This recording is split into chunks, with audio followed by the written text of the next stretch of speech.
Director Lokesh Kanagaraj பார்த்தீங்கன்னா இப்ப அருண் மாத்தேஷனோட இயக்கத்துல அவருடைய ஹீரோ டெபியூட் ஃபிலிமா நடிச்சிட்டு இருக்காரு இல்லையா, டிசி படத்துல நடிச்சிட்டு இருக்காரு. சோ இதுக்கப்புறம் அவர் என்ன ப்ராஜெக்ட டைரக்ட் பண்ண போறாரு அப்படின்னு பார்க்கும்போது இப்ப ரீசெண்டா நம்ம சொல்லியிருந்தோம் அடுத்ததா கைதி 2 தான் ஸ்டார்ட் பண்ற மாதிரி இருக்காரு அப்படிங்கறதெல்லாம் நம்ம சொல்லியிருந்தோம் இல்லையா. அந்த கைதி 2க்கான ப்ரே போர்ஷனுக்கே ஸ்டார்ட் பண்ணிட்டாங்க அப்படிங்கறதெல்லாம் நம்ம சொல்லியிருந்தோம். ஆனா இப்ப வர லேட்டஸ்ட் நியூஸ் என்ன அப்படின்னு பார்த்தீங்கன்னா இப்ப லோகேஷ் கனகராஜ் வந்துட்டு ரீசெண்டா அல்லு அர்ஜுனை மீட் பண்ணி ஒரு கதை ஒன்னு சொல்லியிருக்காரு. ஆமாங்க, ஒரு பவர்ஃபுல் ஸ்கிரிப்ட் வந்து அல்லு அர்ஜுன் கிட்ட லோகேஷ் கனகராஜ் பார்த்தீங்கன்னா சொல்லியிருக்காரு. சோ இப்ப அந்த ப்ராஜெக்ட் வந்து பார்த்தீங்கன்னா ஆல்மோஸ்ட் கன்ஃபார்ம் ஆகிற ஸ்டேஜ்ல இருக்கு அப்படிங்கிற மாதிரி ஒரு நியூஸ் ஒன்று கிடைச்சிருக்கு. சோ இப்ப அல்லு அர்ஜுன் வந்துட்டு ஓகே சொல்றது மட்டும் தான் பாக்கி. சோ ஒருவேளை அவர் இந்த கதைக்கு ஓகே சொல்லிட்டாரு அப்படின்னா அப்ப இமிடியேட்டா பார்த்தீங்கன்னா இந்த ப்ராஜெக்ட ஸ்டார்ட் பண்ணிடுவாங்க அப்படிங்கிற மாதிரி நியூஸ் கிடைச்சிருக்கு. சோ லோகேஷ் கனகராஜோடைய அடுத்த படமா இது இருக்கிறதுக்கு வாய்ப்பு இருக்கு அப்படிங்கிற மாதிரிலாம் சொல்லிட்டு இருக்காங்க. ஆனா இந்த அல்லு அர்ஜுன் வந்துட்டு இந்த AA22 ப்ராஜெக்ட் நடிச்சிட்டு இருக்காரு இல்லையா, அது முடியறதுக்கே இன்னும் 1.5 வருஷம் ஆயிரும். சோ இப்ப ரீசெண்டா தான் நம்ம சொல்லியிருந்தோம் சுகுமார் வந்துட்டு புஷ்பா 3 ஸ்டார்ட் பண்ண போறாரு. அல்லு அர்ஜுன் வந்துட்டு இந்த AA22 ப்ராஜெக்ட முடிச்ச உடனே புஷ்பா 3க்கு போயிருவாரு அப்படிங்கறதெல்லாம் நம்ம சொல்லியிருந்தோம். சோ இதுக்கடையே லோகேஷ் கனகராஜ் ஃபிலிமா எப்ப ஸ்டார்ட் பண்ண போறாரு அப்படிங்கிறது கிளியரா தெரியல.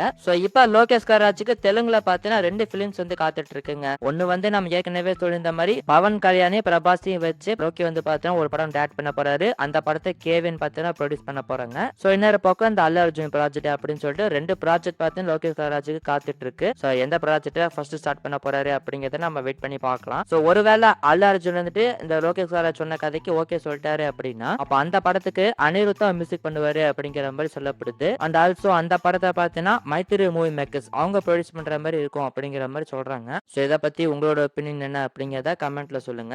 ஆனா நம்ம லோகேஷ் கனகராஜுக்கு என்ன ஆச்சு அப்படிங்கறதே தெரியலங்க. கூலி படம் ரிலீஸ் ஆகிறதுக்கு முன்னாடி கைதி 2 தான் நான் அடுத்ததான் ஸ்டார்ட் பண்ண போறேன், என்னோட இமிடியேட் படமா அதுதான் இருக்கும் அப்படிங்கிற மாதிரி சொல்லிட்டு இருந்தாரு. ஆனா கூலி படம் ரிலீஸ் ஆனதுக்கு அப்புறமா ரஜினி கமல் படத்துக்கு ஸ்கிரிப்ட் எழுதி போய் அது ஒரு டைம் ஆயிருச்சு. சோ ஒரு பக்கம் அந்த மாதிரி தெலுங்கு படத்துக்கு போறாரு அப்படிங்கிற மாதிரி சொல்லிட்டு இருக்காங்க. சோ இந்த மாதிரி லோகேஷ் கனகராஜுக்கு என்ன ஆச்சு அப்படிங்கிறது தெரியல. ஆக மொத்தம் இந்த கைதி 2 இப்போதைக்கு ஸ்டார்ட் பண்ண போறது கிடையாது, அது மட்டும் கிளியரா தெரியுது. சோ இதை பத்தி உங்களோட ஒப்பீனியன் என்ன அப்படிங்கறத கமெண்ட்ல சொல்லுங்க. ஒரே நிமிஷம் அந்த வீடியோ கண்டினியூ பண்ணுறதுக்கு முன்னாடி ஒரே ஒரு விஷயம் மட்டும் நான் சொல்லிக்கிறேன். அதாவது நம்மளோட சேனல்ல நம்ம ட்ரீம் சினிமா சேனல்ல பார்த்தீங்கன்னா, சண்டே ஒரு வீடியோ போடலாம் அப்படின்னு சொல்லிட்டு பிளான் பண்ணியிருக்கோம். அதாவது கொஸ்டின் அண்ட் ஆன்சர்ஸ் அப்படின்னு சொல்லிட்டு வீடியோ போட போறோம். அதாவது உங்களுக்கு சினிமா பத்தின கேள்விகள்லாம் இருக்கும் இல்லையா? அதாவது இந்த படத்தோட அப்டேட்டா போறோம், அந்த படத்தோட அப்டேட்டா போறோம். ஸோ இந்த மாரி கேள்விகள்லாம் இருக்கும் இல்லையா?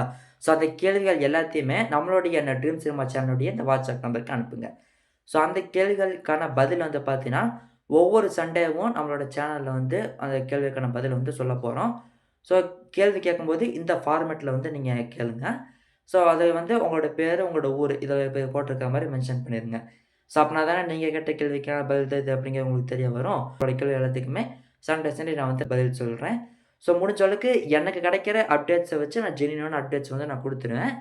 ஸோ நம்மளோட சேனல ஃபாலோ பண்ற எல்லாத்துக்குமே இது தெரியும்னு நெனைக்கிறேன். ஸோ உடனே உங்களுடைய கேள்விகள இந்த வாட்ஸ்அப் நம்பருக்கு அனுப்புங்க.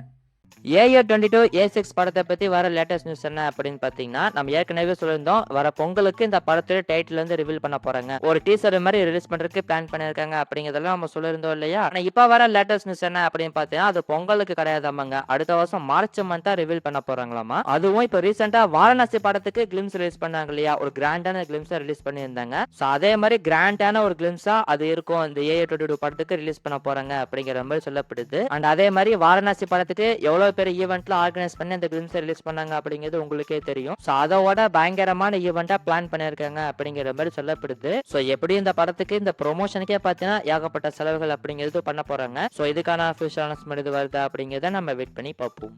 சூப்பர் ஸ்டாரோடைய ஜெயலலிதா 2 படத்தை எடுத்துக்கிட்டோம் அப்படின்னா நேற்றுக்கு போட்ட வீடியோல தான் நம்ம சொல்லியிருந்தோம் இந்த படத்துல ஆக்டர் விஜய் சேதுபதி அவர் நடிக்கிறாரு அப்படிங்கறதெல்லாம் நம்ம சொல்லியிருந்தோம் இல்லையா. சோ அவருடைய கேரக்டர் பத்தி லேட்டஸ்டா வந்திருக்கிற ஒரு நியூஸ் என்ன அப்படின்னு பாத்தீங்கன்னா இந்த படத்துல பாலையா வந்து கேமியா பண்ண போறாரு அப்படிங்கிற மாதிரி ஆரம்பத்தில் நியூஸ் வந்திருந்தது இல்லையா. சோ இப்ப அவர் இந்த ப்ராஜெக்ட்ல இருந்து விலகிட்டாரு அப்படிங்கறத நம்ம ஏற்கனவே சொல்லியிருந்தோம். சோ இப்ப அந்த பாலையாவுடைய கேமியாவை தான் பட்டி டிங்கரிங் பண்ணி விஜய் சேதுபதி நடிக்க போறாரு அப்படிங்கிற மாதிரி சொல்லப்படுதுங்க. சோ இதை வச்சு பார்க்கும்போது இந்த ஜெயலலிதா படத்துல விஜய் சேதுபதி பார்த்தீங்கன்னா ஒரு கேமியா அப்பியரன்ஸ் தான் கொடுக்கறாரு, ஒரு கேரக்டர்லாம் பண்ணல, கேமியாக்கு மட்டும் தான் வந்துட்டு போறாரு. சோ இதுக்கான அபிஷியல் அனௌன்ஸ்மெண்ட் இது வருதா அப்படிங்கறத வெயிட் பண்ணி பார்ப்போம்.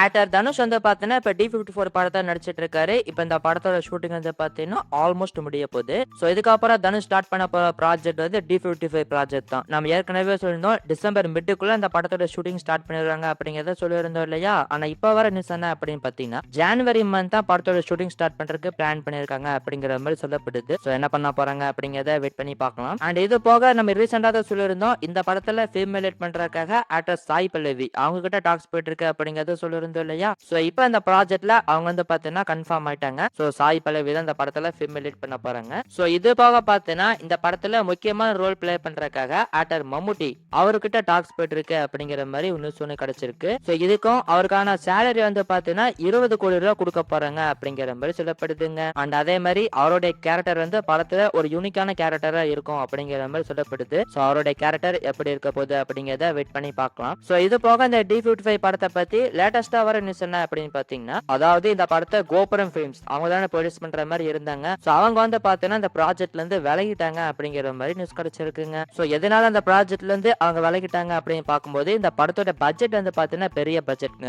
ஆல்மோஸ்ட் பார்த்தா 150 கோடி ரூபாய்க்கு மேல போயிருச்சாமா. சோ அதனால இவ்வளவு பெரிய படத்தை ப்ரொடியூஸ் பண்ண முடியாது, பிசினஸ் ஆகாது அப்படிங்கிற மாதிரி சொல்லிட்டாரு போல. சோ அதனால கோபுரம் பிலிம்ஸ் பாத்தீங்கன்னா இந்த D55 படத்தை ப்ரொடியூஸ் பண்ண போறது கிடையாது. சோ இப்போ யார் இந்த படத்தை ப்ரொடியூஸ் பண்ண போறா அப்படின்னு பார்க்கும்போது தனுஷ் வந்து பாத்தீங்கன்னா இந்த படத்தை அண்டர்டேக் பண்ணிட்டாருங்க. சோ தனுஷுடைய ஒண்டர் பாய் பிலிம்ஸ்ல இருந்து இந்த படத்தை வந்து ப்ரொடியூஸ் பண்ண போறாரு. சோ அவரு கூட சேர்ந்து RKFI கமல்ஹாசனுமே ப்ரொடியூஸ் பண்ண போறாரு அப்படிங்கிற மாதிரி நியூஸ் கிடைச்சிருக்குங்க.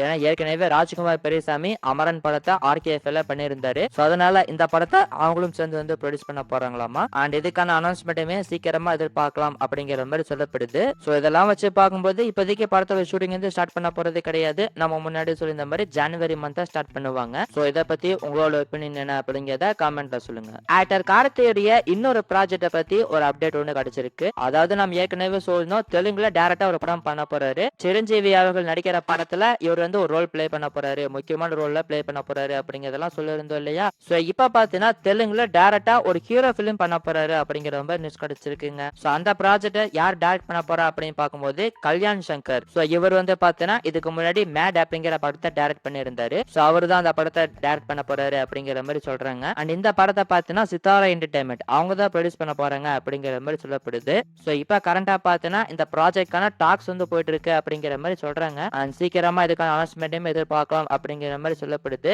வெயிட் பண்ணி பார்ப்போம். டைரக்டர் தேசிங் பெரியசாமி எடுத்துக்கிட்டோம் அப்படின்னா STR50 எப்ப ஸ்டார்ட் பண்ண போறாங்க அப்படிங்கறதெல்லாம் இப்போதைக்கு சொல்ல முடியாது. சோ இப்போ STR இருக்கிற மார்க்கெட் வச்சு பார்க்கும்போது அவ்வளவு பெரிய பட்ஜெட்ல அந்த படம் இப்போதைக்கு ஸ்டார்ட் பண்ண போறது கிடையாது. சோ தேசிங் பெரியசாமி சும்மா இருப்பாரா, கண்ணும் கண்ணும் கொலையெடுத்தார் அப்படின்னு சொல்லிட்டு ஒரு தரமான படத்தை கொடுத்துட்டு அவருடைய அடுத்த படம் ஸ்டார்ட் பண்றதுக்கு இத்தனை வருடங்கள் ஆகி போயிருச்சு. சோ இப்ப தேசிங் பெரியசாமியுடைய அடுத்த ப்ராஜெக்டா என்ன இருக்க போகுது அப்படின்னு பார்க்கும்போது நம்ம ஏற்கனவே சொல்லியிருந்தோம், ஆக்டர் மணிகண்டனை வச்சு தேசிங் பெரியசாமி ஒரு படம் பண்ண போறாரு அப்படிங்கறத நம்ம சொல்லியிருந்தோம். சோ இப்ப பாத்தீங்கன்னா அந்த ப்ராஜெக்டான ப்ரே ப்ரொடக்ஷன் ஒர்க்க ஸ்டார்ட் பண்ண போறாங்க அப்படிங்கிற மாதிரி நியூஸ் கிடைச்சிருக்குங்க. சீக்கிரமாவே பாத்தீங்கன்னா அந்த ப்ராஜெக்டான அனௌன்ஸ்மெண்ட்டுமே எதிர்பார்க்கலாம் அப்படிங்கிற மாதிரி சொல்லப்படுது. அண்ட் ஆல்சோ மணிகண்டன் அவருடைய கரியர்ல ஒரு இம்பார்ட்டன்டான பிலிமா இது இருக்கும் அப்படிங்கிற மாதிரி சொல்றாங்க. சோ இதை பத்தி உங்களோட ஒப்பீனியன் என்ன அப்படிங்கறத கமெண்ட்ல சொல்லுங்க.